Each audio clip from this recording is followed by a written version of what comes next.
Radhe Radhe everyone. Diwali की आप सभी को बहुत बहुत शुभकामनाएं।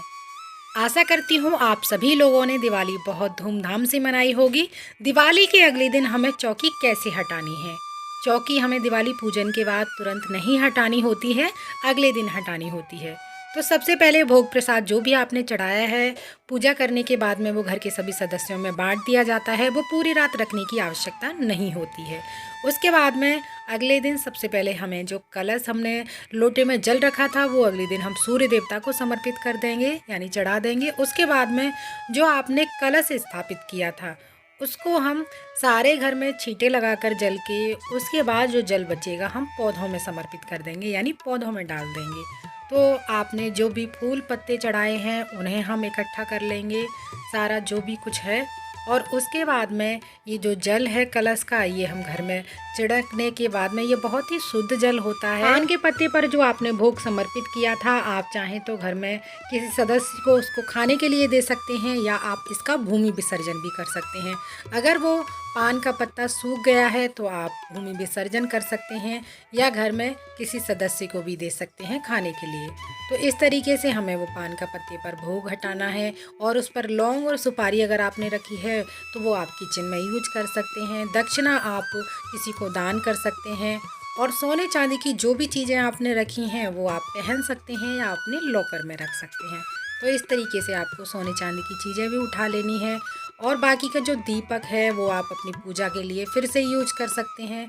और जनेऊ है, अगर आपके घर में कोई जनेऊ पहनता है तो आप उसको दे सकते हैं, वरना आप इसका भी दान कर सकते हैं, या फिर आप चाहें तो भूमि विसर्जन कर सकते हैं। ये लोटे का जल है ये हम सूर्य देवता को समर्पित कर देंगे। और ये कलश का जल है ये हम घर में छिड़कने के बाद में पौधों में डाल देंगे। और उसके बाद में ये जो चावल बचते हैं और गणेश लक्ष्मी हैं, गणेश लक्ष्मी की यानी माता लक्ष्मी को हमने जो चुनरी उड़ाई है वो आप पूजा में फिर से ये प्रयोग कर सकते हैं।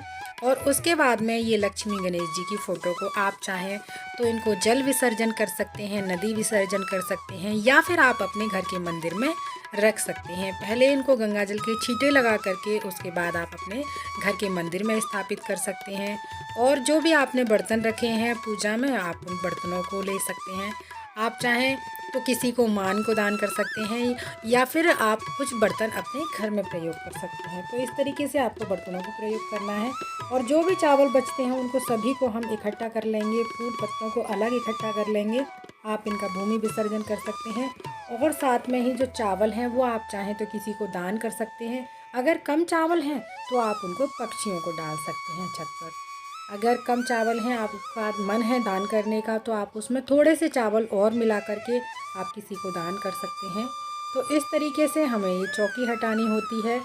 आप चाहें तो ये कैलेंडर को रख सकते हैं, अगले साल दिवाली पर फिर से इसको पोंछ करके अच्छे से झाड़ करके और गंगा जल के छींटे लगाकर प्रयोग कर सकते हैं। और जो लाल कपड़ा है आप इसको फिर से पूजा में प्रयोग कर सकते हैं धुल करके।